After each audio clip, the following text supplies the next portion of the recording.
이젠 마시는 시대. 20대의 활력을 90대까지 지켜라. 남지현 원창의 알부민 2090. 알부민 복합물 무려 25,500mg 제가 직접 원편에 배합했습니다. 매일 지치고 힘드십니까? 피곤에 쩔어 지내십니까? 그럴 땐 단연코 단 하나, 바로 알부민. 남지현 원창이 직접 배합한 알부민 구원량 12,000mg도 아닌 16,000mg도 아닌 용량 폭탄 실현 무려 25,500mg 가득. 엄선된 알부민은 물론 특허 조성물질 2종까지 제가 심혈을 기울여 직접 배합했습니다. 기존보다 용량도 50% 이상 확 늘린 고용량.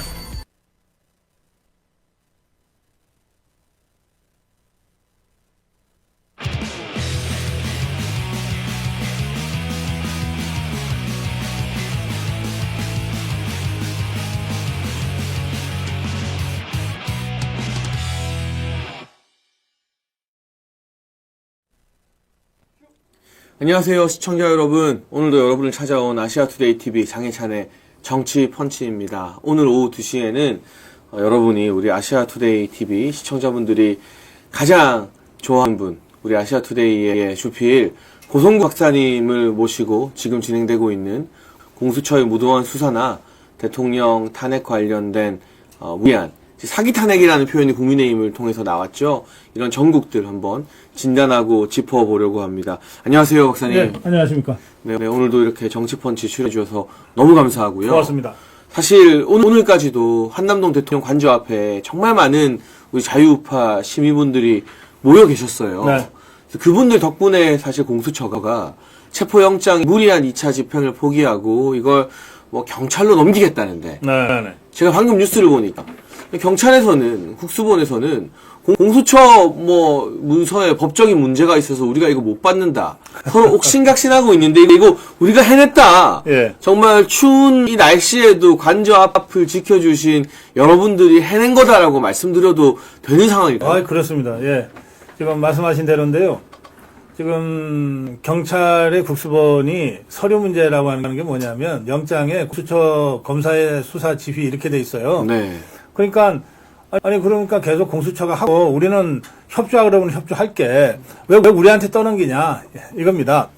그러니까 지금 불과 얼마 전까지는 서로 자기들이 체포해서 공을 세우려고 하다가 지금은 이게 완전히 뭐 정말 뜨거운 감자 이게 되니까 서로 안 맡으려고 서로 내미력 하고 있는 상황인데 이건 두 가지로 봐야 됩니다. 하나는 대통령과 대통령 경호처의 또 대통령 변호인단에 이것은 불법 체포영장이고 따라서 절대 응할 수 없다. 뭐 사실은 경호처는 다 유서 써놓고 일하는 사람들이거든요. 그렇죠. 목숨 걸고. 네, 그렇습니다. 그러니까 정말 목숨을 던져서라도 지키겠다 이런 확고한 의지를 공수처 간부들이 수사관들이 가서 확인을 한 거예요. 그러니까 겁이 나서 쫓겨나온 거거든요. 그러니까 2차를 집행하는 건 엄두도 못 내죠.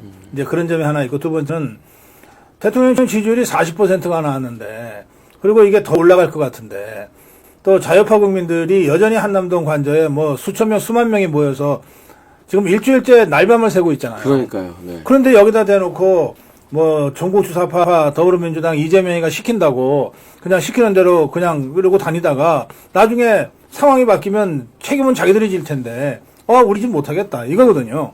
그러니까 장혜찬 최고위원 말씀하신 대로 이 모든 이 황당한 상황은 대통령과 우리 자유파 국민들이 힘으로 이겨낸 승리의 증거들이다. 저는 그렇게 생각합니다. 그럼 이게 사실인지 100% 확인이 되는 건 아닌데 들리는 풍문에 여의도 정가에 워낙 많은 말들이 오거잖아요. 네.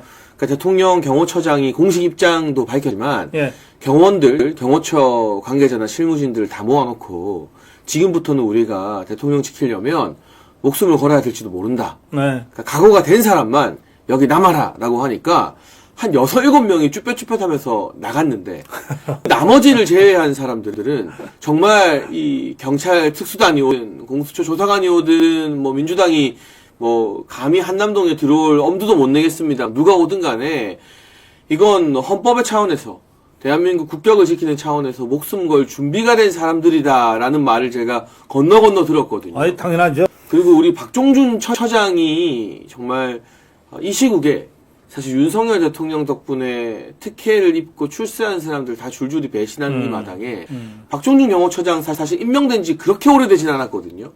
근데 이분이 입장을 딱 밝히면서 경호처는 법에 따라 대통령을 지킨다라고 말한 것도 네. 굉장히 큰 영향이 있었겠죠. 제가 경호처 관련해서는 뭐 몇 가지 기억이 있는데요. 네. 박근혜 대통령이 대통령에 당선됐어요. 그래서 아직 취임하기 전, 네. 정권 인수위 기간에 갑자기 청와대 경호실이라고 연락이 왔어요. 그러니까 이명박 정부의 청와대 경호도. 네, 네. 그래서 저한테 무슨 볼 일이 있으시냐 그랬더니 이제 자기들이 앞으로 며칠 있으면 박근혜 대통령을 이제 경호를 해야 되는데 경호처 요원들 입장에서는 박근혜 대통령이 어떤 사람인지를 좀 정확하게 아는 것이 경호를 하는데 조금이라도 도움이 될 것 같아서 네. 잘은 모르지만 고성급 박사님이 박근혜 대통령에 대해서 제일 잘 안다고 소문이 나서 특강 좀 해주세요 이러더라고요. 네, 네. 그러니까 그 정도로 아주 철두철미합니다. 네. 근데 사실은 박근혜 정부가 들어서서 그 4년 만에 이제 탄핵당해서 끌려 내려왔지만 그 4년 동안에 대통령실이건 여당이건 어디로부터도 대통령에 대해서 특강해달라는 요청은 거기서 딱 한 번 받았어요. 그러니까 경호처가 그런 조직입니다. 한 군데 더 받았네요. 삼성 비서실에서 해달라고 그래서 한번 한 적이 있습니다. 자, 그런데 이 우리나라는 뭐 모든 나라의 경호처가 다 목숨 걸고 대통령을 지키는 정말 유서 써놓고 일하는 사람들이지만 우리나라는 정말 특수합니다. 그 중에서도. 네.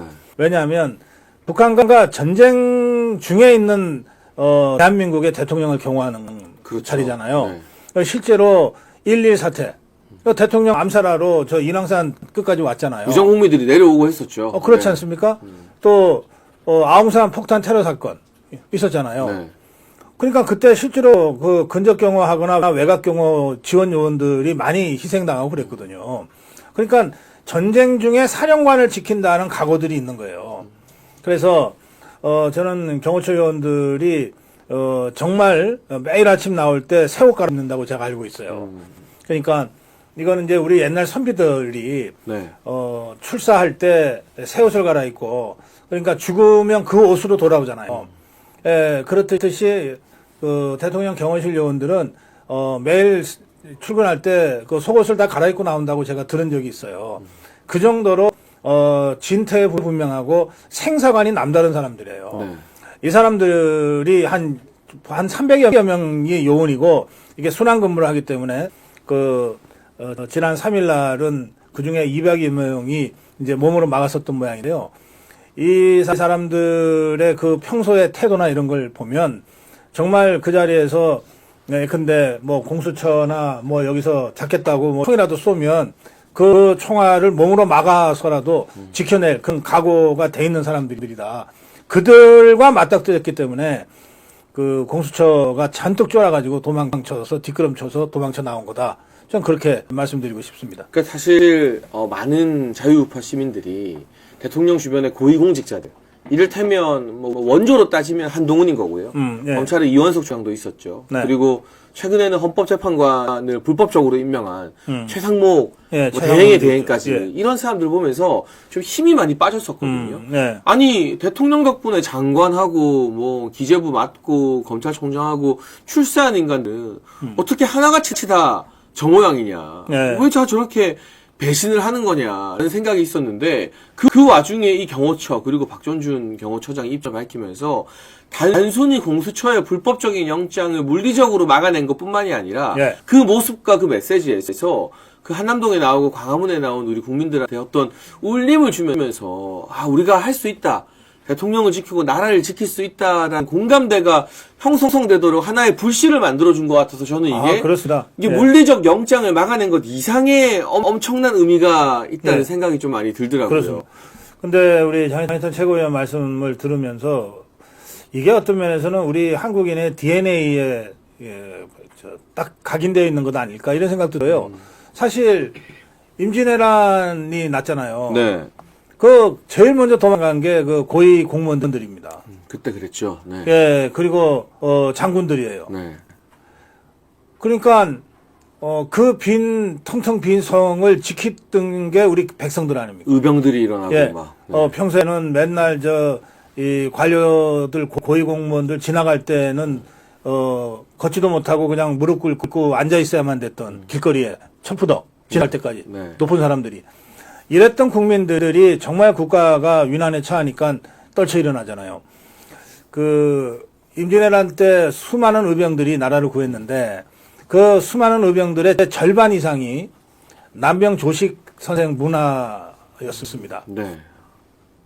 그 남명 조식 선생은 이제 영남 사림의 그 대표적인 분인데 이분은 평생 출사를 한 번도 안 했어요. 그러니까 벼슬을 한 번도 안 했습니다. 그런데 이분이 늘 칼을 차고 다니면서 평생 학문을 게을리하지 않고 후 제자들을 가르쳤는데 그 제자들 중에 이제 홍희 장군, 곽재우 장군도 있고 그렇습니다. 임진왜란 때 절반의 의병장들이 이 남명선식 문화에서 나왔다는 거거든요. 그러니까 평소에 그 조선시대의 그 집권당은 기호 세력이에요. 기호의 기자는 경기도고 호의 호자는 호남이거든요. 여기가 다 떵떵거리면서 권세 누리고 뭐 저 다 했어요. 근데 막상 위기가 닥치니까 그 기호 지방에 있던 이 세력들은 다 도망가고 온데간데 없이 사라지고 네. 평생 벼슬 한 번 하지 못했던 남명 선생의 그 이 제자들이 전부 일어나서 의병이 돼서 목숨 걸고 싸웠던 거예요. 그러니까 저는 그 이번에 그 한남동에 그 눈 내리는 날 그 눈을 피하지도 않고 막 막으면서 밤을 샜던 분들 있죠. 아니 그분들이 바로 21세기 대한민국의 의병들이지. 그들이 나라를 지키고 대통령을 지킨 분이지 하는 생각이 든단 말이에요. 예. 그 점에서는 우리가 지금 경호처 박종준 처장이나 김성훈 차장의 그 기계를 높게 삽니다. 그러나 어떤 면에서는 그 사람들은 마땅히 해야 될 의무를 다하는 것이죠. 하도 의무를 안 지키는 것들이 많으니까 네. 그 와중에서 의무를 지켰다는 것만으로도 우리가 높게 평가하지만 그러나 아무런 뭐 저럴 필요도 하나도 없는 국민들이 그 현장을 지키고 있잖아요. 이분들에 대해서는 정말 끝없는 존경의 마음, 정말 감사의 마음 이런 것들을 전해야 된다고 생각합니다. 그러니까 저도 주말 밤에 네. 늦은 시간에 이제 제가 전당대회 하고 할 때 저 따라다니고 응원했던 청년 당원들이 밤샘을 한다고 해서 예. 커피를 좀 사주려고 네. 이 한남동에 가서 커피도 사주고 이야기도 좀 조용히 하고 왔습니다. 그 청년들이 모였던 게 한남초 앞에. 한남초등학교 앞에도 예. 있고 또 혹시라도 이 친구들이 심야에 뭐 경찰이나 공수처에서 기습적으로 들어올까봐 아하. 그 한남초 앞쪽에 육교가 하나 있어요. 맞아요. 그 예. 육교 위에서 보초를 서는 아하. 친구들이 있어요. 예, 왜냐면 예. 어르신들은 거기 너무 추우니까. 그렇죠. 이 밤새 뭐 조를 바꿔가지고 육교 위에서 뭔가 이상한 차량이나 버스가 혹시라도 오면은 그거 빨리 네. 알려야 되니까. 네네. 그 제가 뭐 다 저 따라다니고 같이 했던 우리 청년 당원들이고 하니까 커피도 사주고 하면서 이제 무슨 말을 했냐면 예. 이게 저 같은 사람이 백방으로 방송한다고 막 다니고 있지만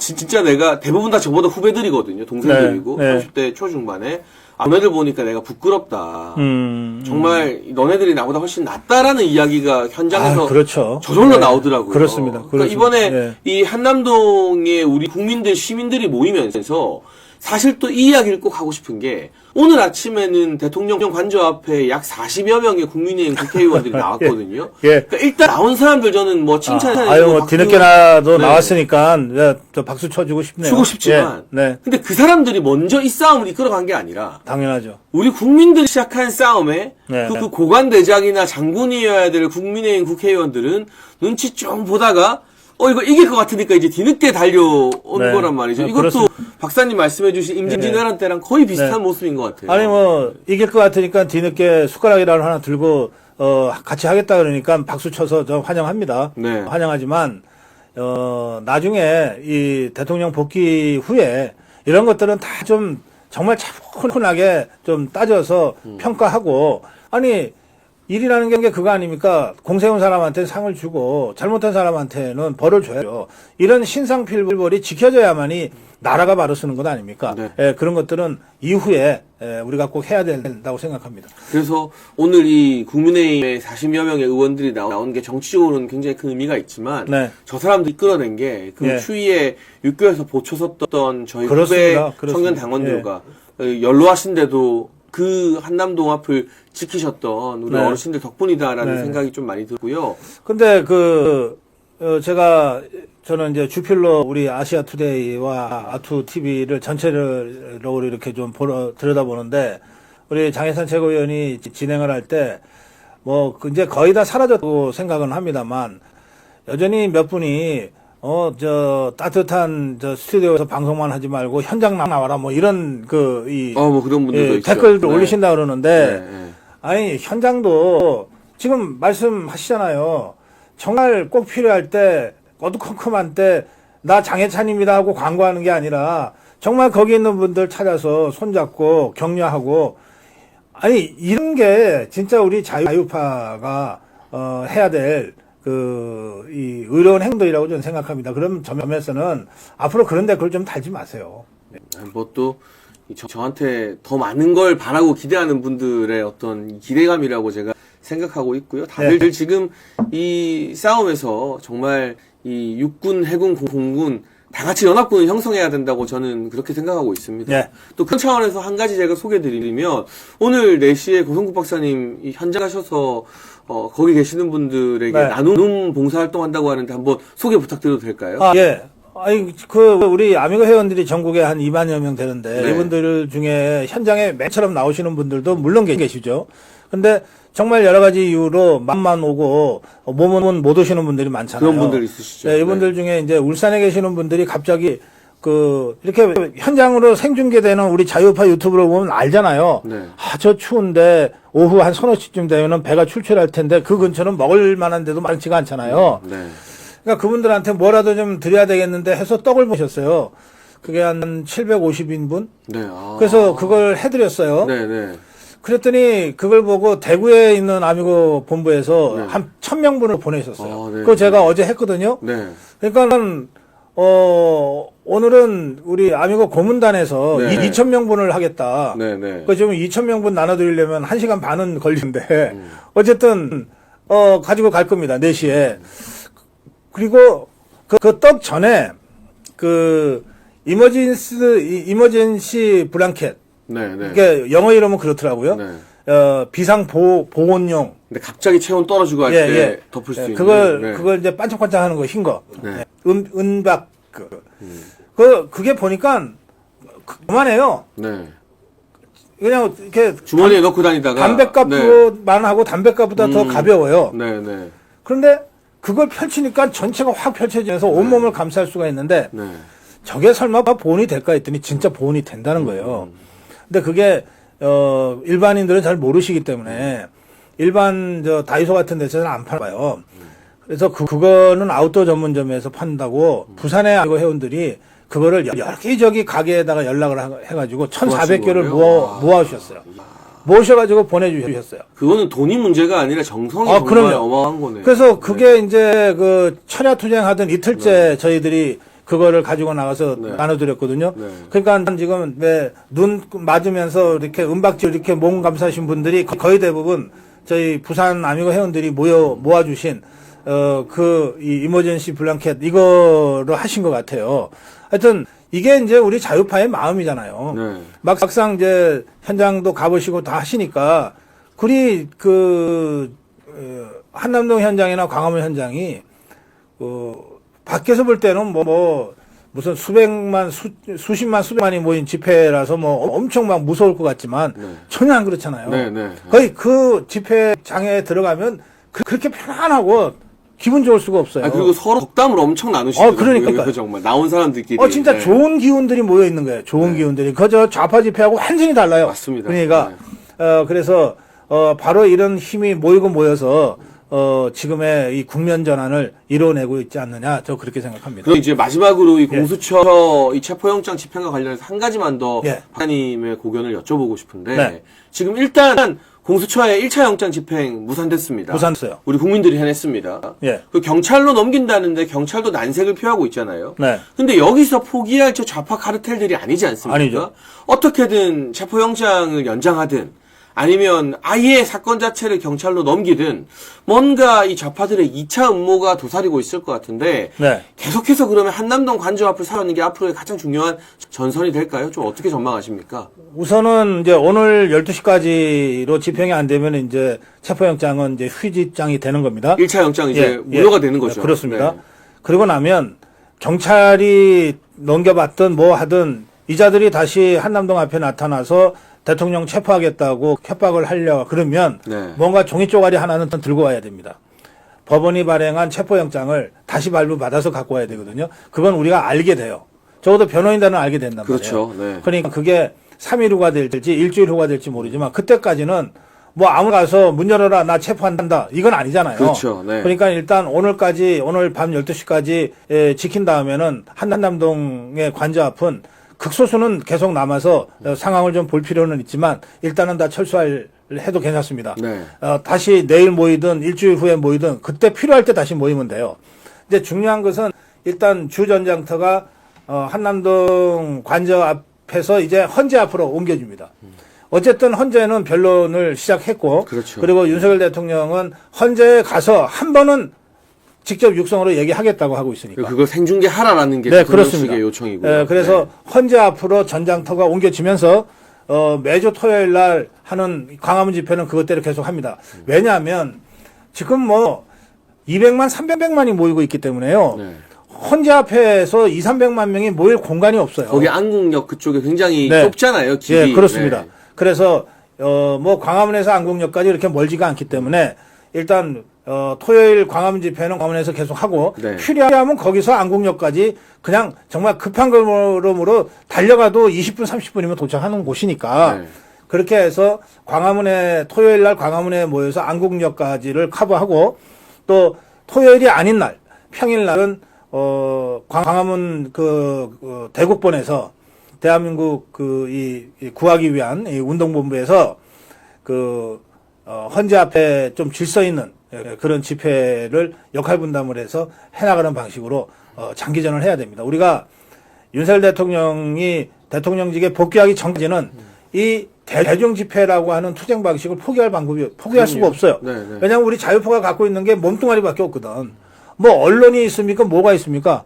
이 자유파가 몸뚱아리밖에 없잖아요.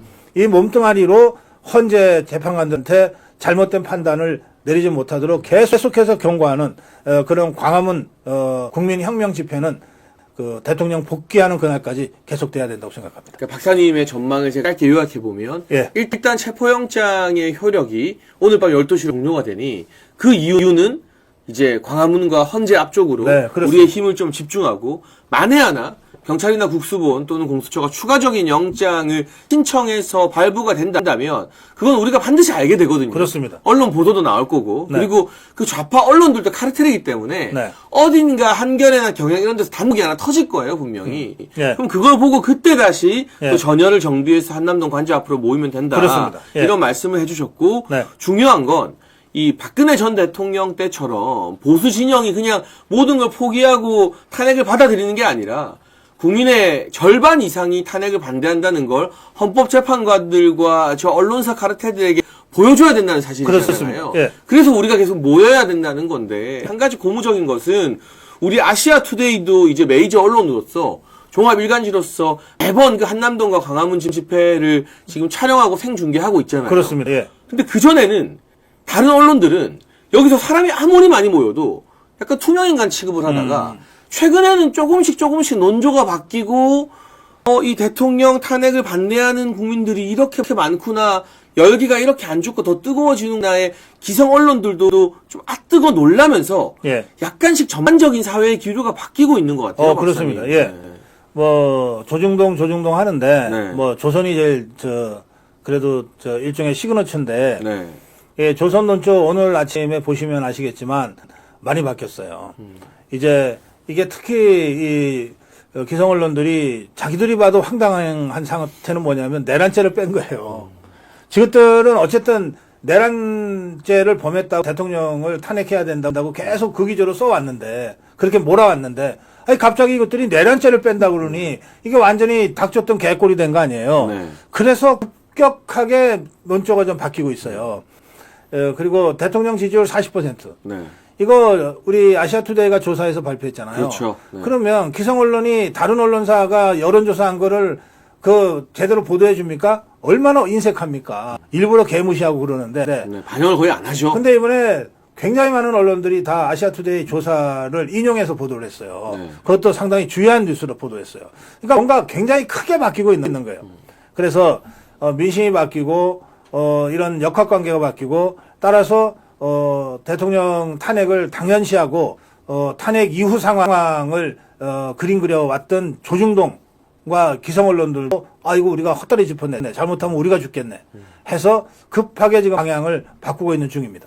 그래서 저는 이 아시아투데이 같은 메이저 언론 방송의 역할이 너무 중요한 것 같은 게 예. 사실은 대통령 지지율이 오히려 탄핵 가결 이후에 상승하고 있다는 조사가 이번에 처음 나온 건 아니거든요. 그렇습니다. 예. 일부 언론에서 한 두세 번 정도 했어요. 네. 뭐 조원 CNI 스트레이트 뉴스 여론조사도 있었고. 근데 그게 소위 말하는 조중동이나 좀 덩치가 언론에서는 거의 그걸 반영을 안 그거 해주더라고요. 개무시했죠. 예, 예. 그냥 없는 여론조사 취급을 하더라고요. 네. 그런데 이게 종합일간지인 아시아투데이가 나서서 조사를 하고 이거를 발표를 빡 해버리니까 네. 문화일보가 속보로 받고 그 콧대 높은 TV조선이 이걸 다루고 예. 뭐 매일경제, 한국경제부터 시작해서 한 40여 곳 언론사들이 이걸 일제일 다 반영하면서 민주당 역풍, 보수 결집, 네. 그리고 대통령 지지율 상승이라는 키워드가 네이버 포털 사이트로 완전 도배하게 됐는데 네. 그런 차원에서 우리가 이 정말 광화문과 한남동에 모이는 분들의 마음을 대변하고 이걸 여론을 알 수 있는 방송, 언론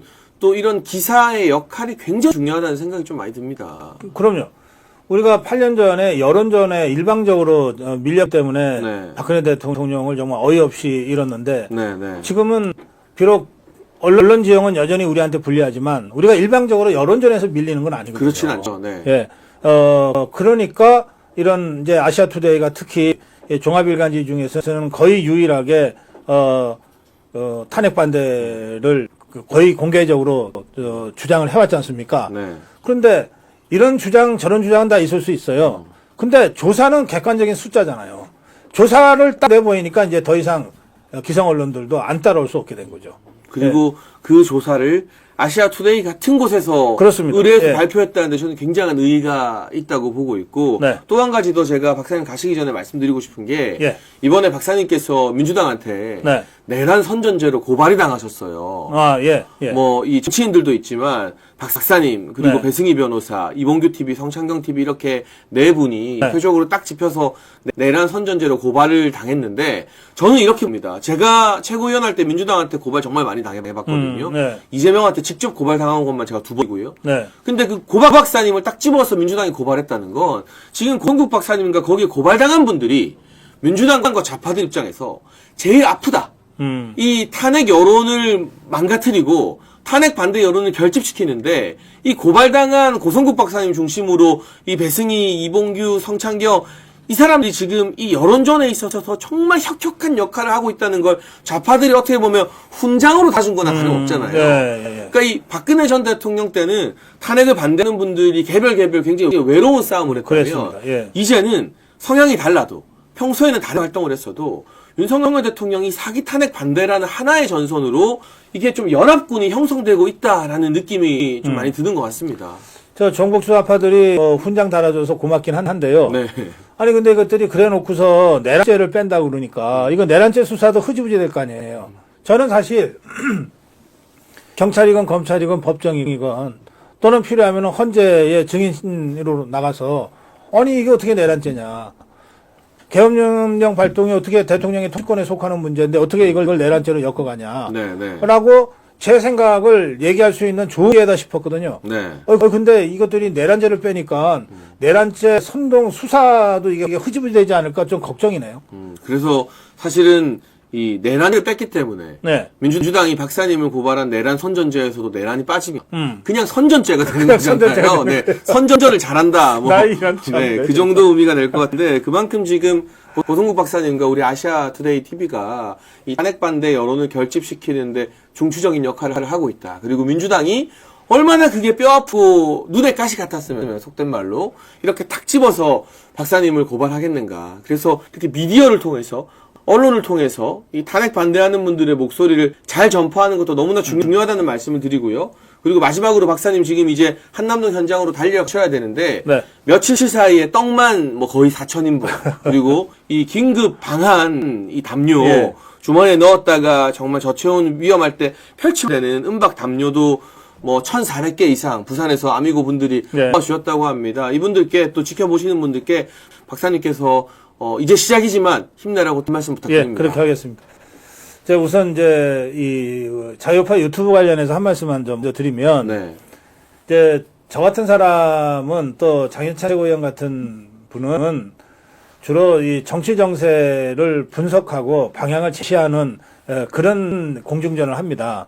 그런데 이것만 공중전이 아니고 실제로 광화문 투쟁 현장이 어떻게 진행되는지 또 한남동 투쟁 전선이 어떻게 진행되고 어떤 분들이 밤을 새우고 어떻게 밤을 새우고 있는지를 현장을 알려주는 유튜브도 굉장히 중요하잖아요. 그럼요. 생계도 중요하죠. 사실은 이렇게 생방송으로 생중계로 그 현장을 전해주는 분들은 수백여 명의 우리 자유파 유튜버들입니다. 네. 예, 그래서 그분들의 생생한 현장 중계와 저 같은 사람의 어떤 논평이나 이런 것들이 다 함께 모아져서 자유파의 담론 부대를 만드는 거거든요. 네. 예, 그런 점에서 저희 고성호 TV 또 아시아 투데이, 아투TV 뿐만 아니라 우리 현장에서 고생하시는 저 자유파 유튜브들에게 여러분들이 여러 가지 방법으로 제일 좋기는 그냥 구독해 주시면 돼요.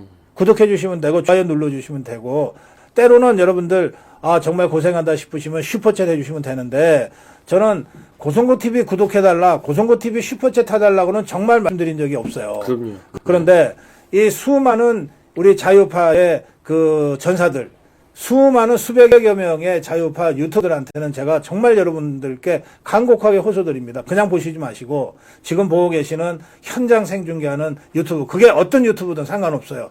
그냥 구독 눌러주시고 그리고 좋아요 눌러주시고 그리고 여유가 있으시면 약간이라도 슈퍼챗을 하셔서 그분들한테 좀 격려해 주시면 좋겠다는 말씀 드리고요. 저희 아미고 회원들이 벌써 저하고 함께 한 세월이 5년이 넘습니다. 네. 그러니까 이 5년의 세월은 저희가 7년 전에 시작을 했고 아미고라는 팬클럽이 활동한 것은 5년 전부터인데요. 이게 문재인 정부 주사파 정권과 최고도로 투쟁할 때 시작된 조직입니다. 제일 힘들 때, 그렇죠? 네. 네, 그래서 우리가 문재인 정부 주사파 정권을 물리쳤잖아요. 그리고 윤석열 정부를 출범시키는데 우리 전국에 아미고 계신 아미고 회원 여러분, 2만여 명의 아미고 회원 여러분들 다 자부심을 갖고 계실 거예요.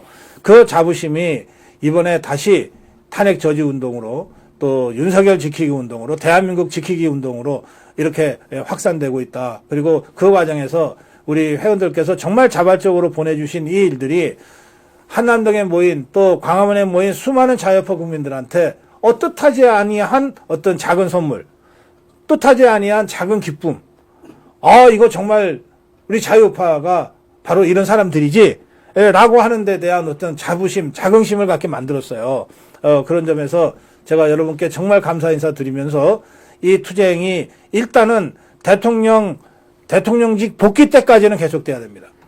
물론 그 이후에도 종북주사파와 대통령이 싸우려면 우리가 또 다른 형태로 힘을 모아줘야 되지만 일단 이 싸움은 대통령직 복귀 때까지 진행돼야 되는데 그때까지 여러분들 지금 그 마음 변치 마시고 계속 함께 해주시길 바랍니다. 네, 오늘 이 고성국 박사님과 함께한 장혜찬의 정치펀치 일부 실시간 만여 명 가까운 분들이 함께하고 계신데요. 우리 고 박사님 앞서 제가 소개해드린 것처럼 지금 바로 한남동 현장으로 달려가서 정말 이 여러분들이 손수 준비해준 떡과 이 방한 용품들 나눠주시는 봉사활동을 하러 갑니다. 그 자리에서 이 박사님 보시면 여러분들 많이 또 박사님께 댓글뿐만이 아니라 실제 현장에서 악수도 해주시고 안아도 주시면서 기운 주시면 좋겠고요. 네, 박사님 일단 여기서 보내드리고 저희는 2부 방송 계속 이어가도록 하겠습니다. 네, 고맙습니다. 박사님 오늘 감사합니다. 고맙습니다. 네, 여러분 지금 매우 긴박하게 고성국 박사님은 저희 정치펀치 방송을 마치자마자 한남동 관저 앞으로 달려가서 고성국 박사님 좋아하는 팬클럽 분들, 아미고 분들이 모아주신 떡과 방한용품을 전달 드린다고 합니다. 며칠 사이에 벌써 한 4,000인분 정도의 떡을 봉사로 제공하고 있고, 또 이 은박지 같은 모양의 긴급 방한 담요, 이게 한 요만해서요, 주머니에 넣고 다니다가 펼치면 온몸을 다 덮을 정도가 되는데, 심야 시간에 체온이 급격히 떨어지는 분들에게는 꼭 필요한 긴급 방한 구호 물품입니다. 이거 돈이 있다고 살 수 있는 게 아니라 구하기가 굉장히 힘든데, 부산에 계신 우리 아미고 분들이 아름아름 한 분 한 분 구해주신 거 1,000장 이상 모아가지고 현장에 계신 분들한테 나눠드리고 했으니까요. 각각 다른 방법으로, 물심양면으로 현장에 계신 분들과 함께 하면서 또 방송과 미디어에서도 열심히 최선을 다해 싸우고 있는 모든 우리 자유우파 보수 진영의 분들에게 여러분이 함께 힘을 모아주시면 진심으로 감사하겠다라는 말씀을 드립니다. 저희 장혜찬의 정치펀치는요, 2부 진행하기에 앞서 아시아투데이 TV와 함께 해주시는 감사한 분 1분만 광고 방송하겠습니다. 요 1분 동안만 우리 광고 함께 해주시는 것도 아시아투데이 TV에 큰 힘이 된다는 양해의 말씀을 좀 부탁드리겠습니다. 여러분 많이 보셨겠죠?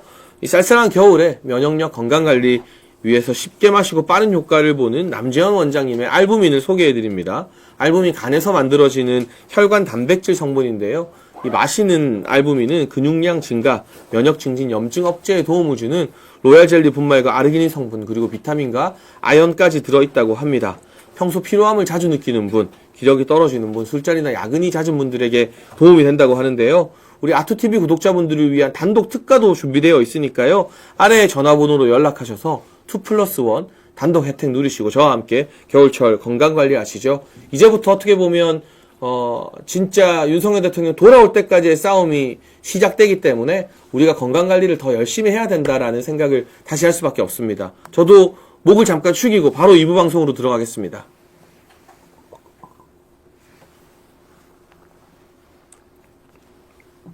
감사합니다. 오늘 1부에서 우리 고성국 박사님과 정말 많은 이야기를 나눴는데요.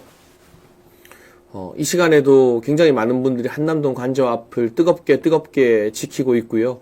저분들의 목소리를 또 언론과 방송에서 전파해서 그동안은 꿈쩍도 않던 조중동을 비롯한 언론들, 그리고 헌법재판관들, 국민의힘의 정치인, 국회의원들이 이게 진짜 민심이구나, 보수가 윤석열 대통령 사기 탄핵 반대로 결집하고 있구나, 깨닫고 알게 해주는 것도 누군가는 꼭 해야 될 역할이라고 생각합니다.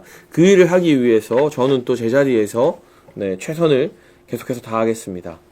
아까 이 고성국 박사님께서도 말씀을 해주셨고, 여러분 아마 대부분 들으신 소식이겠지만, 윤석열 대통령 지지율이 40%를 돌파했다는 여론조사 결과가 나왔습니다.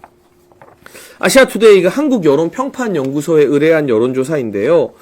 지난 3일부터 4일까지 전국 성인 남녀 1,000명 이상을 대상으로 조사한 여론조사였습니다. 여러분, 보통 우리가 알고 있는 많은 여론조사들이 전국 500명 정도의 여론조사로 여론이 이렇다 저렇다 이야기를 하는데, 이번 아시아투데이 의뢰조사는 1,000명 이상의 성인 남녀를 대상으로 했기 때문에 그 표본 확보에 있어서 상당한 공신력이 있다고 말씀을 드려야겠습니다.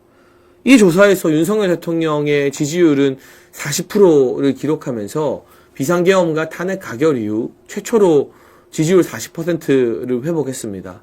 그리고 여기서 눈여겨볼 것은 40% 안에서도 매우 지지한다는 강성 지지층, 아주 강력하게 대통령을 지지한다는 분들이 31%로 윤석열 대통령에 대한 소위 말하는 콘크리트 지지층이 30% 이상이라는 게 확인이 된 거죠. 이건 지지율 안에서도 굉장히 높은 비중을 차지하고 있고요. 연령별 평가도 한번 주목해서 봐야 될 것 같습니다. 10대와 20대에서 윤석열 대통령에 대한 지지율이 무려 37%가 나왔습니다. 그리고 30대에서도 36%가 나왔죠. 2030 세대, 젊은 세대에서 40% 가까운 지지율이 나왔다는 것도 매우 이례적인 현상으로 주요 언론에서 2030도 대통령 탄핵에 반대한다, 민주당의 무리한 체포영장 집행 부추김과 공수처 경찰의 이 막가파식 수사 등에 대해서 반대한다라는 의사를 분명히 드러내고 있다고 나옵니다. 그리고 지역별로도 긍정평가, 대구 경북에 47%, 부의경 44, 그리고 인천, 경기, 서울 44와 40으로 수도권에서도 40% 이상의 견고한 지지율을 보여주고 있는데요. 지금 사실은 그동안 많은 언론이, 그리고 국민의힘 내부에 소위 말하는 한동훈과 관련된 정치인들이 어떤 식으로 우리들을 가스라이팅을 했냐면, 지금 윤석열 대통령 지지율이 오른다고 하지만 그건 보수만 결집하는 거다. 수도권은 다르다. 지금 대통령 편들고 대통령 지키겠다고 나서면 수도권에서는 희망이 없다라는 식의 마타도어를 퍼뜨리면서 이른바 가스라이팅을 했습니다. 대표적으로 조선일보가 그러한 가스라이팅에 앞장을 선 언론이고요. 정치인 중에서는 이제는 완전한 퇴물이 된 한동훈의 입 역할을 했던 박상수 전 대변인 등이 그런 이야기를 했죠. 수도권에선 희망이 없다고. 하지만 오늘 말씀드린 것처럼 인천, 경기에서 윤석열 대통령 지지율이 44%, 서울에서 40%가 나왔습니다. 이 정도 지지율이면 이 탄핵 가결 이후라는 특수한 상황을 감안했을 때 우리가 지방선거 압승을 했던 대선 직후와 거의 비슷한 정도의 지지율을 수도권에서 기록하고 있는 것으로 봐야 됩니다. 민주당의 무리한 탄핵 시도와 현직 대통령에 대한 체포를 시도하면서 국론 분열을 야기한 공수처 등의 무리수가 수도권 민심과 소위 말하는 중도층 민심도 견인하고 있다라는 것을 분명히 보여준 겁니다. PD님, 그리고 이쪽 화면에 저희 댓글을 띄워주세요. 지금 나오는 화면이 아니라. 이 화면을 꺼주세요. 그러면. 방송 중이라 이렇게 따로. 그 저한테 꺼주세요. 모니터를 그러면. 왼쪽 거를. 제 방송이 집중이 안 되니까요. 잠깐 저희 제작상에 문제가 있었고요. 이 여론조사를 보면 굉장히 고무적인 게 단순히 윤석열 대통령 지지율 40%라고 해서 그것만 가지고 우리가 막 좋아하는 것 정도에 그치는 게 아니라 세대별로 봐도 10대, 20대, 30대 고무적인 지지율, 그리고 수도권, 인천, 경기, 서울에서의 40% 이상의 지지율이 기록되면서 이제는 윤석열 대통령을 지키는 것이, 그리고 탄핵을 반대하는 것이 20대, 30대와 수도권에도 소구력이 있는 보수의 전략이 될 수밖에 없다. 지금 이런저런 잔머리를 굴리면서 2030 탓, 중도층 핑계, 그리고 수도권을 변명으로 내세워서 대통령 편들면 안 된다. 대통령을 지키면 안 된다. 더 나아가서는 윤석열 대통령을 버려야 된다고 말했던 사람들이 아시아투데이의 이번 여론조사 결과를 보고 꿀먹은 벙어리가 될 수밖에 없습니다. 저는 그런 부분이 이번 아시아투데이 여론조사에서 굉장히 중요한 점이라고 생각을 하고요. 아까 제가 고성국 박사님과의 방송에서도 말씀을 드렸지만 사실은 여러 언론사에서 관련 조사를 했었습니다. 조원 CNI와 조사했던 스트레이트 뉴스라는 언론사도 있었고요. 더 퍼블릭이라는 것도 있고, 적지 않은 곳에서 윤석열 대통령 지지율이 상승하고 있다는 여론조사 결과를 내놓았었죠. 그런데 아쉽게도 그동안은 소위 말하는 조중동이나 내가 메이저 언론이야 하면서 어깨에 힘주고 다니는 곳들이 그런 여론조사 결과를 완전히 없는 것처럼 무시를 했었어요. 투명인간 취급을 했었어요. 그리고 여러분도 정말 답답하겠지만 광화문에 모인 분들, 한남동에 모인 분들, 그렇게 목소리를 높이고 훨씬 더 많은 인파가 모여도 언론에서, 방송국에서 투명인간처럼 보도를 제대로 안 했어요. 심지어는 어떤 일이 있었냐면 YTN의 한 여성 기자는 탄핵 반대 집회 현장에서 리포트를 하는데 여기에 윤석열 대통령 탄핵에 찬성하는 사람들이 이렇게 많이 모여있다라고 180도 사실과 다른 가짜뉴스를 대놓고 공공연하게 YTN에서 보도를 하기도 했습니다. 그런데 이 한남동에 모인 우리 보수 지지자분들이 얼마나 신사적인지 그 뉴스가 리포트 나가는데 항의 안 하고 있다가 그 여자 기자가 말을 마치니까 그제서야 아주 점잖게 여기는 탄핵 찬성 집회가 아니라 탄핵 반대 집회다. 똑바로 보도해야지 왜 거꾸로 180도 다른 사실을 보도하느냐라고 조용하게 꾸짖는 모습 등이 전해지기도 했는데요. 그런데 이제부터는 상황이 조금 달라지게 될 것 같습니다. 그리고 달라지고 있습니다. 윤석열 대통령 지지율 40%가 넘는다는 여론조사가 다른 언론사가 아니라 글로벌 종합일간지 아시아투데이를 통해서 보도가 됐기 때문에 여러분 아시아투데이 정도의 매체가 이런 여론조사를 의뢰해서 보도하면 이 결과가 대통령 싫어하는 언론사 카르텔들 보기에 마음에 안 들어도 다른 언론이 안 받을 수가 없습니다. 반영을 안 할 수가 없습니다. 그래서 이 미디어의 파워가 그만큼 중요하다라는 말씀을 드리는 거고요. 실제로 콧대 높은 TV조선 그리고 문화일보가 이 아시아투데이에서 윤석열 대통령 지지율 40%가 넘는다는 조사 결과를 곧바로 속보로 내면서 비중 있게 보도했습니다. 오늘까지도 그 보도 행렬이 이어지고 있는데요. 한국경제나 매일경제 같은 곳도 심층적으로 아시아투데이의 여론조사를 제가 아까 말씀드린 2030 세대별로 분석하고 수도권에서도 40% 이상이 나온다라고 하면서 굉장히 비중 있게 다르더라고요. 제가 확인해 보니까 약 40곳 이상의, 이렇게 보이나요? 40곳 이상의 언론사에서 이번 아시아투데이 여론조사 결과를 심층적으로 다루며 보도를 했습니다. 이 말은 무슨 뜻이냐? 윤석열 대통령 지지율 40%에 넘어섰다라는 것을 이제 헌법재판관들이 다 알게 됐다는 뜻이에요. 그리고 국민의힘 국회의원들도 다 알게 됐다는 뜻이에요. 처음에 아마 윤석열 대통령 지지율이 오히려 탄핵 이후에 오른다는 첫 번째 여론조사는 제가 기억하기로 조원 CNI에 의뢰한 스트레이트 뉴스 여론조사였습니다. 근데 그때까지만 해도 다들 긴가민가 했어요. 이 다들이라는 건 여러분을 말씀드리는 것이 아니라 국민의힘 국회의원들 말하는 거예요. 정치인들.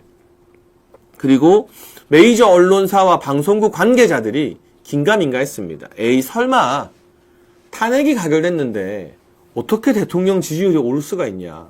떨어지면 떨어졌지. 저거는 뭔가 여론조사가 잘못됐을 거야 라고 하면서 그 뉴스를 하나도 다루지 않았어요. 그리고 인정도 안 했어요. 하지만 그 다음 주 스트레이트 뉴스 여론조사에서도 똑같이 윤석열 대통령과 국민의힘 지지율이 올랐고요. 더 퍼블릭이 의뢰한 여론조사에서도 대통령 지지율이 30% 후반대를 기록했고 활용 점정으로 아시아투데이의 여론조사에서 윤석열 대통령 지지율이 40%를 기록하자 이제는 대통령을 싫어하는 사람들, 대통령을 탄핵시키고 싶어하는 사람들조차 이러한 여론의 흐름을 인정할 수밖에 없어졌습니다. 왜냐? 그동안 쌓인 누적된 여론조사가 모두 여론조사 심의위원회에 등록된 공식적인 조사이기 때문입니다. 지금 좌파들은 또 일부 내가 중도다 하는 평론가들은 방송에 나와서 무슨 이야기를 하느냐. 이 여론조사 믿기 힘들다. 뭔가 문항이 잘못됐다. 이러면서 이 40% 지지율을 깎아내리려고 혈안이 되어 있습니다. 하지만 중요한 건 그 사람들 봤을 때 이 여론조사가 정확하냐 안 정확하냐가 아니에요. 여러분, 우리나라에는 여론조사 중앙심의위원회라는 기구가 있습니다. 그리고 여기에 등록된 여론조사는 매우 깐깐한 검증과 결과에 대해서 조사를 받습니다. 그래서 여심위에 등록하지 않은 조사는 야 저거 못 믿겠다. 나는 저거 못 믿어 해도 돼요. 그런데 여심위에 등록되고 진행된 여론조사는 그 결과가 아무리 마음에 안 들어도 의미 있는 객관적인 데이터로 인정을 할 수밖에 없습니다. 이번 아시아투데이의 이 대통령 지지율 40% 여론조사는 다름 아닌 중앙여론조사심의위원회에 등록이 된 조사입니다. 그렇기 때문에 누가 뭐라고 폄하를 하고 불평불만을 터뜨려도 윤석열 대통령 지지율이 40%를 기록했다는 건 부인할 수 없는 객관적 사실이 된 겁니다. 그러니까 많은 언론들이 이걸 우르르 받아쓰고 오늘 아침에 약 40여 명의 국민의힘 현역 국회의원들이 한남동 관저 앞으로 나와서 인간 방패를 형성하고 공수처를 비판했죠. 그 사람들이 왜 그랬겠습니까? 그동안은 눈치 보고 간만 보던 이 기회주의적 금배지들이 왜 이제야 나오겠습니까? 결국 지지율이 움직인 거예요. 지지율이 핵심인 거예요. 윤석열 대통령에 대한 지지가 굳건하다 못해 점점 더 늘어나고 있다는 사실이 국민의힘의 국회의원들을 추동하고 있는 것이고 이 사실이 아시아투데이 같은 이 정통 언론사 종합 일간지를 통해서 세상에 알려진 게 굉장히 중요한 기폭제 역할을 한 겁니다.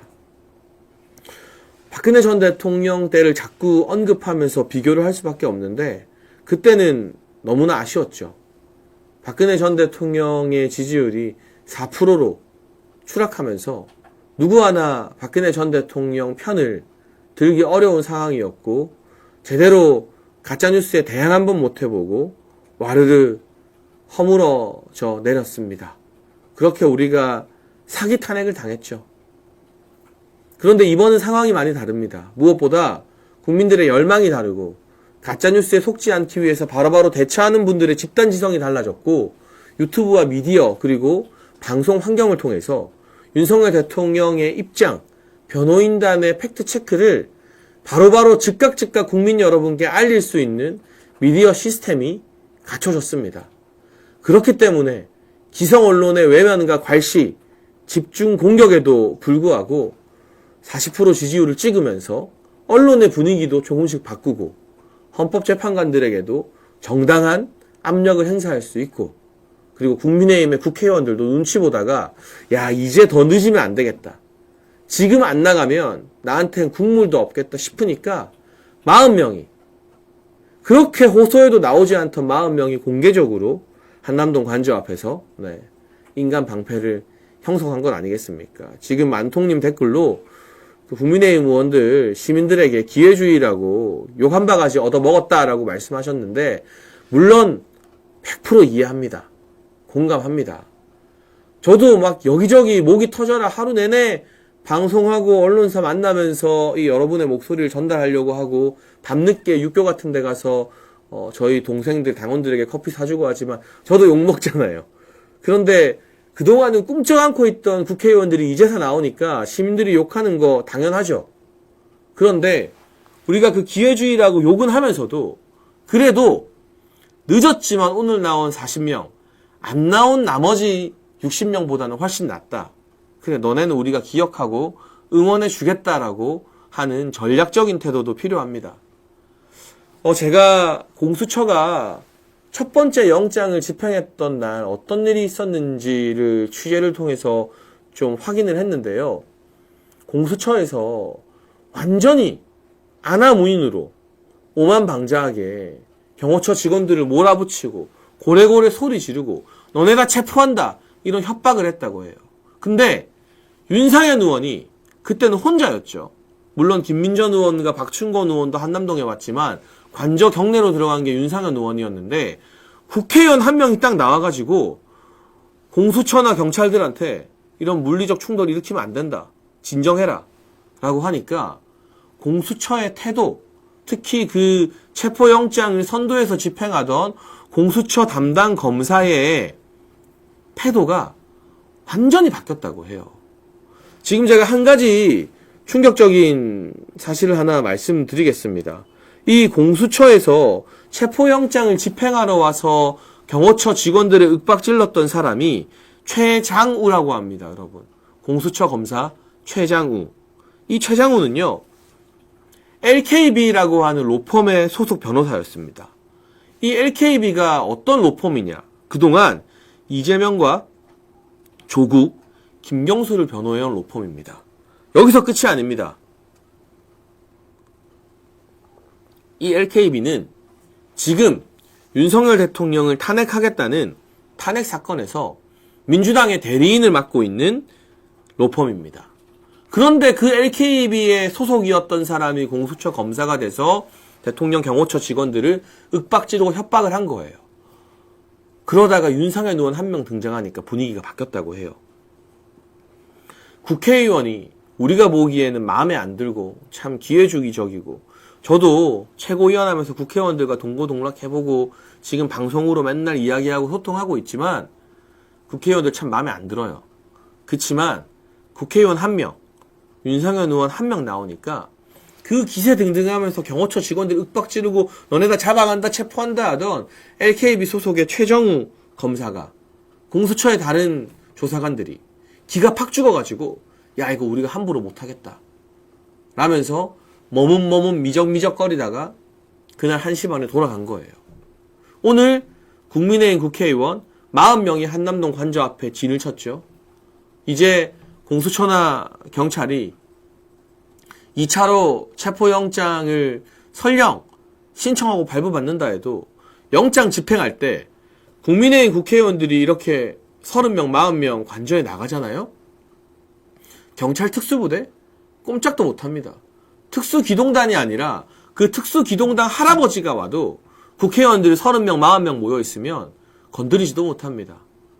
그게 마음에 안 들어도 대한민국에서 국회의원이라는 자리가 가지는 공적인 권위가 그만큼 어마어마하기 때문입니다. 그래서 우리가 왜 이렇게 늦게 나왔냐, 기회주의자들이라고 비판하더라도 그러면서 동시에 오늘 나온 40명을 기억해주고 박수 쳐주고 응원을 또 해줘야 돼요. 그래야 이 사람들이 야, 역시 내가 나가길 잘했네, 내가 나갔더니 이렇게 응원을 많이 받네 하면서 다시 또 나오겠죠. 그리고 더 많은 국회의원들을 데리고 나오겠죠. 그래서 종국적으로는 한동훈을 따라다니는, 한동훈 이미 죽은 거나 다름없는데 그 퇴문인 한동훈과 정치생명 같이 하겠다는 한 106명만 빼고 국민의힘 108명 중에 뭐 조경태, 김상욱, 한지아 이런 한 서너 명만 빼고요. 나머지 100명이 전부 다 한남동 관저 앞으로 나올 때, 그리고 나머지 그 100명이 이 관저에서의 대치 전선이 끝나면 헌법재판소 앞으로 나올 때, 그때 비로소 해볼 만한 본게임이 시작되는 겁니다. 그러기 위해서 우리가 언론을 통해서, 미디어를 통해서 이 아시아투데이 TV의 여론조사 결과를 적극적으로 알리고 한남동과 광화문에 모인 여러분들의 목소리가 결코 극우나 강성 지지층이 아니라 정말 상식적이고 합리적으로 대통령의 사기 탄핵을 반대하는 순수한 국민들의 목소리라는 것을 많이 알려야 돼요. 지금 사실 여러분, 너무 많은 언론과 너무 많은 방송국에서요, 한남동에 모인 분들을 극우 집회라고 폄하해요. 강성 지지층이라고 막 비난해요. 그러면서 국회의원들이 거기 가면 강성 지지층한테 끌려가는 거 아닌가라면서 막 걱정하고 훈수 두는 언론 기사가 많이 나와요. 그걸 바꿔야 됩니다. 당장 지금뿐만이 아니라 앞으로 보수가 대한민국을 건강하게 이끌어가기 위해서 그 극우라는 프레임을 바꾸고 강성 지지층이라는 프레임을 바꾸고 저분들 정말 순수한 애국심으로 이 엄동 설안에 나와서 밤새 한남동을 지키는 우리 국민들이다라고 언론이 제대로 반영하고 방송국에서 함부로 극우라는 단어를 쓰지 못하도록 방송 나가서 누구는 지적하고 언론사 만나고 기사가 나게 해야 됩니다. 그리고 그럴 때 국민의힘 의원들이 40명에서 50명, 60명, 80명, 100명이 나올 때 공수처와 경찰이 감히 불법 영장을 신청할 엄두도 못 내게 되고 헌법재판소도 박근혜 정부 때와는 다르게 이거 정말 잘못 판단했다가는 국민들에게, 탄핵을 반대하는 절반의 국민들에게 우리가 역사의 죄인으로 몰매를 맞겠구나라는 경각심을 느끼게 되는 거죠. 그래서 미디어와 이 언론, 방송, 또 기성 정치권의 유기적인 결합이 중요하고요. 이 씨앗이 한남동과 광화문에 모인 분들이라면 이게 미디어라는 줄기를 타고 전파되어서 정치인들을 움직이는 열매를 맺어야 되는 거예요. 가장 고귀하고 가장 어려운 일은 당연히 씨앗 뿌리인 여러분이 하시는 겁니다. 그런데 이게 씨앗이 씨앗 상태로 땅에 묻혀 있으면 열매가 안 맺히잖아요. 세상이 안 바뀌잖아요. 이 고귀한 씨앗 한남동과 광화문의 목소리, 그 에너지를 줄기를 통해서 세상에 알리고, 특히 이 국민의힘 국회의원과 정치인들 국회에 알리는 게 저 같은 방송인과 미디어 언론의 역할이고요. 이게 전해지면 이 줄기를 타고 국회의원들이 움직이고 국회에서 제대로 싸우면 이게 열매가 맺히는 거거든요. 그래서 씨앗 뿌리부터 줄기와 열매까지 모든 것이 유기적으로 결합이 되어야만 좌파들의 카르텔에 맞서서 대통령을 지키고 사기 탄핵을 막을 수 있다라는 말씀을 드립니다. 그래서 일부 여러분들이 저에게 왜 방송만 하느냐라고 말해도 제가 굳이 드러내지 않고 늦은 시간에만 거기 다녀가면서 저희 동생들 청년 당원들에게 커피 사주고 오고 낮 시간에는 제가 방송에 집중하는 건 저는 그 줄기 역할을 해야 되기 때문입니다. 여러분이 뭐라고 해도 씨앗과 뿌리에서의 에너지를 줄기가 제대로 전달하지 않으면 국민들과 언론사, 국회의원들이 모르는 척하고 요지부동이 되거든요. 미디어와 방송에서 줄기 역할을 해줘야만 열매가 맺히게 됩니다. 국회의원들이 오늘처럼 40명 한남동 앞으로 나오게 되는 겁니다. 이런 유기적인 움직임이 필요하다는 말씀을 다시 드리면서 여러분, 아시아투데이가 정말 중요한 시점에 시의적절한 여론조사로 윤석열 대통령 지지율 40%라는 사실을 만방에 알리게 되었습니다. 이 아시아투데이를 응원하는 차원에서 아시아투데이 TV에도 구독과 좋아요 많이 눌러주시고요. 종이신문으로도 매일 발간이 되는 글로벌 종합 일간지입니다. 우리 아시아투데이에 전화 주셔서 또는 뭐 메일로 문의 주셔서 종이신문도 다른 신문이 아니라 아시아투데이 많이 구독해 주시면 대통령을 지키고 나라를 지키는데 정말 큰 힘이 된다라는 말씀을 좀 드리고 싶습니다. 장혜찬의 정치펀치는 매일 월화수목 오후 2시 여러분을 찾아뵙고 있는데요. 내일도 2시 여러분들과 함께 다양한 상황들 의논하고 앞으로의 전국 전망하고 분석하도록 하겠습니다. 오늘 정치펀치 여기서 마치겠습니다. 감사합니다.